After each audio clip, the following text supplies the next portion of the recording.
Hi guys, it's been a few weeks since my last Thailand video, and I've got a lot of footage that I'd like to show you, so you can just get a feel of what the place is like and the kinds of things that I saw on my travels. I apologize if any of it is kind of tedious, but it's just hard trying to figure what you guys want to see. But the good thing about it is it's hard to take a bad photo of some of these places. So we're still in the Muslim fishing village that's built on stilts, and this isn't in Phuket.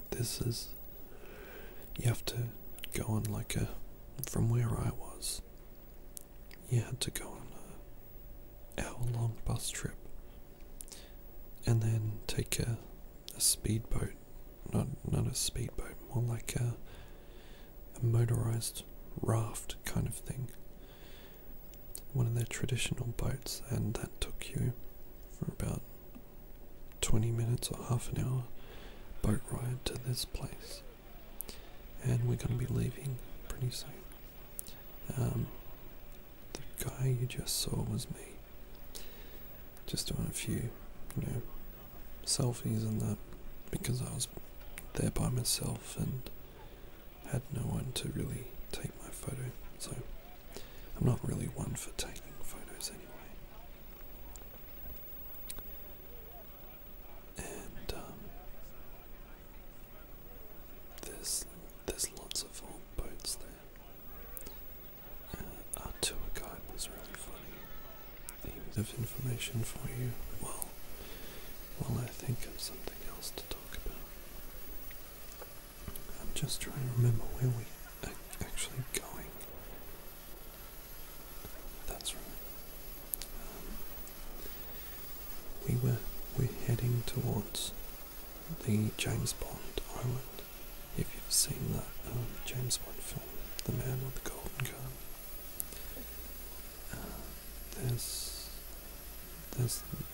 the very ending of the film takes place on this weird kind of island, and that's where we're going.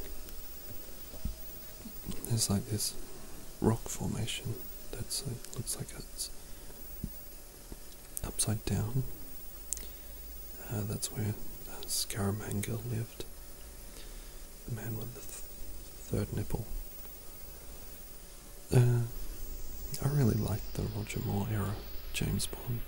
Like, a lot of people think he's too comedic, but I thought he had the kind of right balance of everything, and his jokes always made me laugh. So we had to stop at this place first. I can't remember what it was actually called, but it's on the way to James Bond Island, and this was pretty cool. We all went on these canoes, and so it was like two in a canoe, and we went out and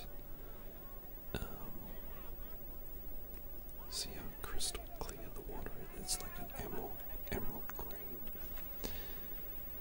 So we went on the boats, and I'm just waiting for us to get to the actual thing.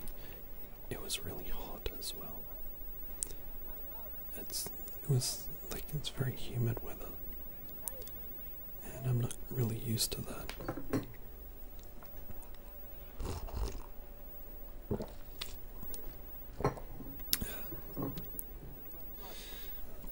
Yeah, this bit was really scary. Going through here, if you don't like if you're claustrophobic, they don't tell you this beforehand, of course. And if you're not the right size, then you are basically stuffed. Because where we're heading, it's like this. They take you under this rock formation. Here we are. And it is so. There's only a small gap. And most of these guys are really small anyway, so they don't have a problem. But the rest of us, we have to lie down in the boat. And it is quite an experience. And when I mean it's a small space, it is incredibly small. There is no room at all. It's so horrifying going in there. Look at this. The guy was telling me, like, no hands, no hands, no hands, no hands. But the only way was to move forward was to try and get a grip, and like, because you're on the water, you're bobbing up and down and everything. But this place was really nice. It was well worth the effort of going under. It's like a grotto, I think that's the word for it. And there's a lot of people just chilling out. It's really shady here as well, which was a relief, because it was really hot. I met these English guys. It was really funny. And they're really friendly guys. And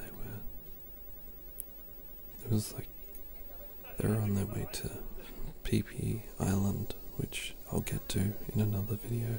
But they were clowning around with the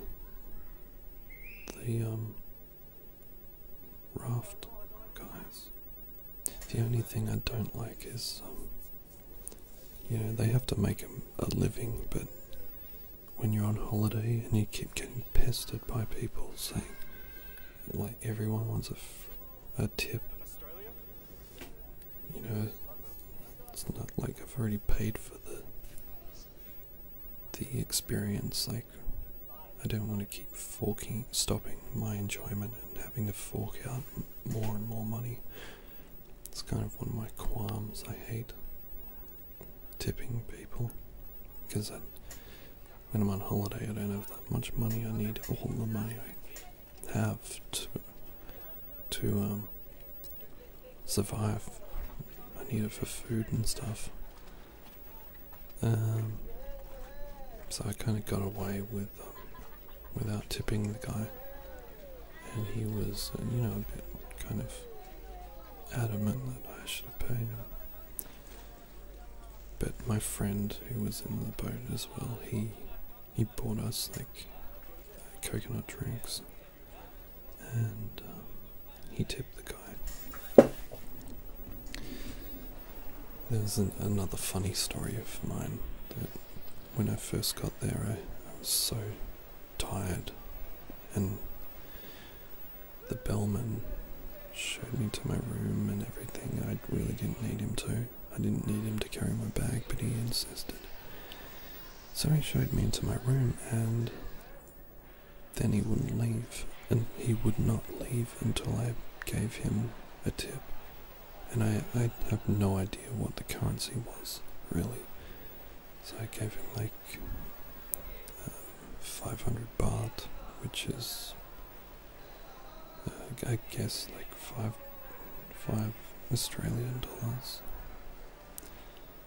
But yeah, it sounds like a lot. Like 500 baht, $500. What the hell?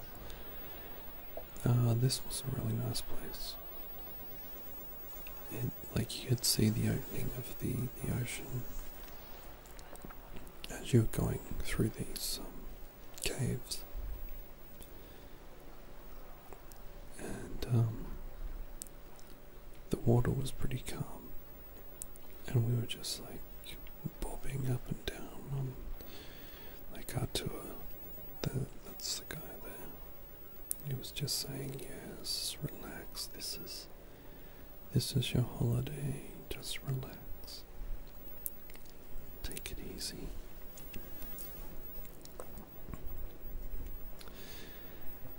I really find it therapeutic, like making these videos for you. Even like showing you kind of what I get up to when I go on holidays. But it also helps me to relive some things that I might not have seen otherwise. Just it gives me the feeling of just relaxation watching these. It takes me back. That's what I'm trying to say. It takes me back to those times. And it was really a really enjoyable holiday.